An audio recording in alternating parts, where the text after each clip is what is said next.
Okay, gang, what you see before you is the big overview of the entirety of European history. But for this particular presentation, we are going to zero some focus in onto period one.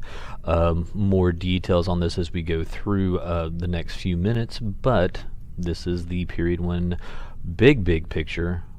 Let's get a little bit more into the specifics. So when you start off with what is happening in this first time period, it really is about the changing view of the world that Europeans are going to have. Because throughout the Middle Ages, it is the church that is the front and centerpiece of every aspect of the lives of Europeans. But starting in the Renaissance, there's going to be this transition to the classics as they are emphasized by this group of people called humanists, that they're going to go back and access the literature from ancient Greece and ancient Rome, and they're going to find new ways to study this, and they're going to revive these old ideas, and they're going to create a rebirth for Europe in the Renaissance and try to make Europe great again, as the case may be. They're going to do this through focusing on the literature and on the education standards and on the government standards, and just try to emulate that, but also spin off of it into new directions when it comes into the middle of the 15th century. This is reflected also in the art, as they are using ancient formulas and ancient styles, but they're also bringing in new artistic styles like the geometric perspective to add greater depth to it. And so there's a handful of Renaissance artists that are listed here for you, and every single one of them in their works, they are going to have some element of a glorification of either the human form or in the potential of what human beings can do as they push the envelope of architecture and painting and sculpture and all forms of art.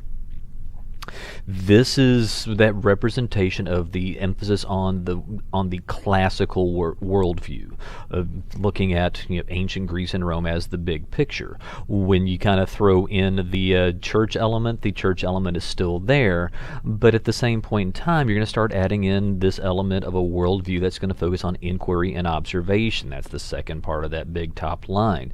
This is also known as the scientific revolution, as they're going to look at the classics, but then they're also going to figure out the classics on science, they don't exactly match what they observe in real life. So Copernicus inquires about the logic of an Earth-centered universe, and he kind of theorizes about a sun-centered universe, and then Galileo observes and begins to compile some evidence to show that that could be true, and then Newton is going to calculate a mathematical formula. It's the theory of gravity as being the binding force for the entire universe. And then Rene Bacon, try that again, about Francis Bacon and Rene Descartes. They are going to come together with a methodology kind of separate of their own, but when you put them together, it is going to become the scientific method of experimentation and observation to gain a greater level of truth. William Harvey is going to take some of this same level of observation and kind of spinning off of the classical theory about how the human body works and devise new theories there. This is all new stuff, but it is also going to be at the same time as a heavy reliance on old beliefs and explanations. Plenty of belief in superstition. There's plenty of blowback that's going to happen specifically at Galileo from the Catholic Church, as they are going to see him as a potential challenge to their stability. But this is the beginnings of what's going to become the scientific thought and the scientific reason that we have today. But it's really centered here back in what we would call period one. Period one also represents a significant split in the European Church. This is also known as the Protestant Reformation, but there are actually several reformations that happen through the mix of this. So you can list your reformers, and you go back to Christian humanism and Erasmus. Erasmus, as a Christian humanist, is going back to ancient Greek translations of the Bible and is trying to update where the church stands, and he suggests the idea that there should be some reforms in Catholic Church doctrine. And he's saying this kind of at the same time that Martin Luther is posting the 95 Theses. It's just Martin Luther is really kind of talking about a more abrupt change in the accusations that the church is corrupt. And that's going to create this Protestant Reformation and the split with the church. John Calvin, and then separately from him, the Anabaptists, they're going to both argue against the role of a king in the religious lives of Europeans, and that's happening by the 1530s. And all of these religious splits from the church, they're basically affirmed as being permanent by the time you get to the Catholic Reformation and the Council of Trent. By the 1550s, there's just kind of a general understanding that there is going to be a permanent split in European Christianity. And so at the top where I say the split in the European church, well, you follow that up by talking about just the split in European Christianity, because the further to the north you go, the more Protestants you're going to find. The further to the south you go, the more Catholics you're going to find.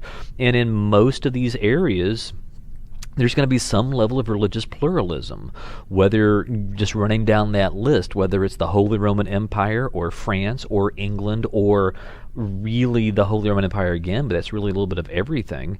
There is an understanding that there is just going to be more than one religion. This is not the same thing as understanding that you should be tolerant of these other religions, because in all of these places, and you can include Italy and Spain and Portugal and even Russia in the mix on this as well, there is no such thing as religious tolerance. There is an official state-sanctioned religion, and everybody else is very marginalized. It's going to take pushing into the 17th and 18th centuries in period 2 before religious tolerance is going to be even a partially accepted concept across European society. Period 1 is also characterized by the global exploration and the settlement of European colonies in other parts of the world. The original motivation for this is the desire for Asian trade. This is why that guy sailed west across the Atlantic in 1492, because he was trying to find Asia, not that he was trying to find America. This exploration for him or for other nations at this point, this is not possible without the new technology that is being developed, whether it's a lateen sail or cannon and gunpowder or map-making techniques. This is all going to allow greater exploration and more consistent exploration once you get beyond 1492. Once this colonization trend is going to happen, it's going to happen in two parts of the world. Asian colonization is going to be dominated by the Portuguese and the Spanish and the Dutch, kind of in that order chronologically. And in the Americas, again, fairly chronological on this, the American colonies are going to be settled by the Spanish and the Portuguese in the front wave, and then the Dutch and the French and the English in the second wave. And like I've been telling you guys over and over, it is probably a good idea to double check in like a 300 list or something and see if you can find some specific examples for some of these, at least one on each side of the world, because it's those examples you're going to want to pull in on things like a short answer question or a long essay. The once the colonization trend has started, it's going to grow because of mercantilism, primarily mercantilism, also because of a desire to spread religion during the Protestant Reformation, and because money and religion is also equivalent to state power, and so it's kingdoms and states that are working against each other. Don't lose sight of the fact that in that line, the 3 G's are in there, and they are definitely worth keeping track of in the long run. The two major effects globally so far as this exploration is concerned, step 1 is the Columbian Exchange, really good for Europe, really bad for the Americas as the level of disease and epidemic takes on monumental proportions. And kind of as a product of both Columbian Exchange and mercantilism, it's the development of the African slave trade. Would not have happened without the desire for these colonies, would not have happened without the developments of the Columbian Exchange. but it is definitely going to be a developing process here in period one, and all of this is just going to push forward into period two as the global exploration and these mercantile colonies, they're going to become global empires for some of these countries.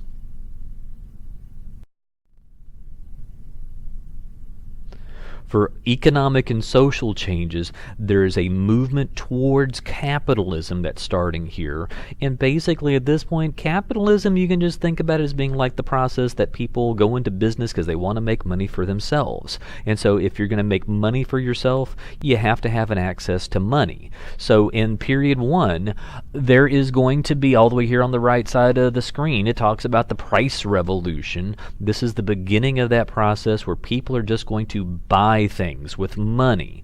This is going to happen because, number one, the gold and silver coming from the Americas is going to provide literally more money coinage into Europe, and two, the population of Europe is going to go up. The Black Death back 100 years earlier, it kind of wiped out a third to half of the European population. As the population's going back up and money is going to be there, money is going to matter a little bit more and more. Money is going to be controlled by these family banking houses, whether it's the Medici family in Italy or the Fugger family up in northern Germany. There are similar families in the Netherlands and in England.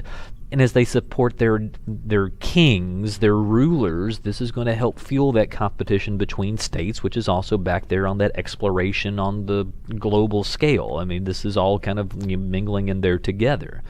For normal, average people, peasant class people in Europe, this is pretty bad stuff, because even though you have the Columbian Exchange and things look good, they don't look so good if you don't have money, because now, because of the price revolution, food costs money. Taxes cost money, and taxes are going to go up because wars are a thing, and so there are shortages of food, and there's disease epidemics. Health is bad. There's also war. There's bad economic times. There's slowing down of population growth in the early part of the 1600s. There's famine and disease as a regular thing. The Little Ice Age is going on, and so all of this kind of angst in society is going to disintegrate some of the traditional church-based community values. There's just a little bit more, I don't know, money grubbing and sinning that's going on in Europe at this point. Accusations of witchcraft are going to peak during this time period as well. If you're going to survive, you're going to survive with your entire family with you. The economic survival of Europe is based on a family business, whether you're a peasant farmer or you're an artisan. I mean, this is all about the family as an economic unit. If you're going to get married, you're going to get married for a money purpose. Marrying for love, pretty darn rare through this time period. If you're going to go do anything, leisurely and fun, it's going to be a community-based festival. There is no buy stuff for fun, because what little money you had to buy it on, to spend that money on your essentials. And there is no do things on your own for fun, because what would you do? Read a book? You don't know how to read. You're going to basically hang out with the entire community. This is like the Renaissance Festival. Literally, this is what a Renaissance festival is trying to recreate. Last but certainly not least on this is the rise of the new monarchs and the centralization of the modern state. This is not absolute monarchy yet, but it will be shortly after getting into period two. These new monarchs, they're more centralized in their power. There is less authority for the traditional nobility, less authority for the church, more authority for your secular, non-church leaders. They're going to be able to do this because there's going to be a military revolution. Back when there were knights, it was feudalism, and knights was a title of nobility. Well, we don't need that stuff anymore, because we've got weapons and guns and gunpowder and cannons, and all that stuff is crazy expensive, and so your average nobles or knights, they can't afford that, and so it's going to be the kings that are going to get more and more power. They're going to need money from these commercial and professional groups, kind of like the Medici, because they've got money. They will invest into the state power. Talked about that on the previous slide. This is all about like business and government starting to work together. That sounds a little bit like mercantilism, don't you think? This change here, and most of the change that we've seen during period 1 on all these slides, it's really not happening in the southern part and eastern part of Europe because they're still kind of living a little bit of a feudalistic lifestyle. Over in Western Europe, they've gone global, they've expanded, they're changing their economic system because they went global. Back east, none of that. And as you get this competition between these different nations and these different states, these new monarchs, they're basically going to take the Holy Roman Empire down. I mean, it's going to fall apart. It's going to technically be there on paper, but at the end of the 30 Years' War, the Holy Roman Empire is basically a non-issue. The new state system is going to be based on sovereign nation states with secular rulers, and those secular rulers, those different kingdoms, they're going to establish a balance of power. The goal was, I guess overall, to try to avoid war by not letting anybody get too much power. But look, they're going to turn into absolute monarchs in the next generation, and so that's going to challenge the balance of power, which means there's going to be a war.